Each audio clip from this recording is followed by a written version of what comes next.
ایک شخص نے لوگوں کو کسی درخت کی پوجا کرتے دیکھا تو غصے سے بے قابو ہو گیا۔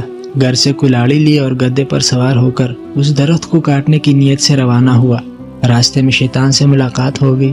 شیطان پوچھنے لگا، حضرت کہاں تشریف لے جا رہے ہیں؟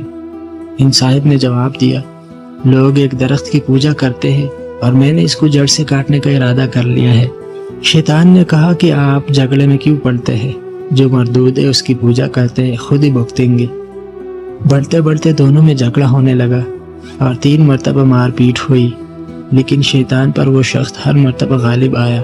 جب شیطان نے سمجھ لیا کہ یہ شخص یوں قابو میں آنے والا نہیں تو ایک دوسری چال چلی اور کہنے لگا، آپ اس کام کو رہنے دیں، اس کے بدلے میں روزانہ آپ کو 4 درہم دیا کروں گا جو ہر صبح کے وقت آپ کے بستر کے نیچے سے ملا کریں گے۔ شیطان کی یہ چال کامیاب ہو گئی۔ وہ شخص اپنے گھر واپس چلا گیا اور روزانہ صبح بستر کے نیچے سے 4 درہم ملنے لگے۔ کچھ دن تو یہ سلسلہ چلتا رہا، لیکن پھر وہی حال، آہستہ آہستہ درہم ملنا بند ہو گئے۔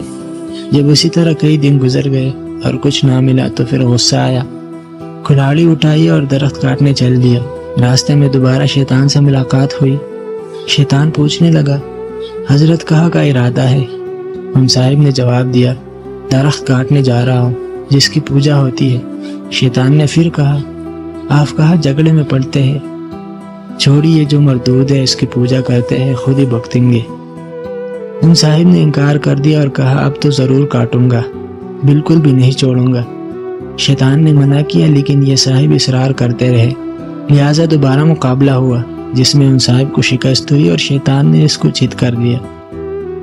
شیطان کہنے لگا، بس میاں اب یہ تمہارے بس کا کام نہیں، کیونکہ پہلے تم اللہ کی رضا کی خاطر درخت کاٹنے جا رہے تھے، لیکن اب 4 درہم کے لیے جا رہے ہو، اس لیے اب تم مجھے شکست نہیں دے سکتے، ورنہ پہلے اگر میں پورا زور بھی لگا لیتا تو تم سے نہ جیت سکتا، لہٰذا ایک قدم بھی آگے بڑھاؤ تو خیر نہیں، گردن اڑا دوں گا۔ مجبوراً ان صاحب نے اس ارادے کو ترک کر دیا اور گھر واپس چلے گئے۔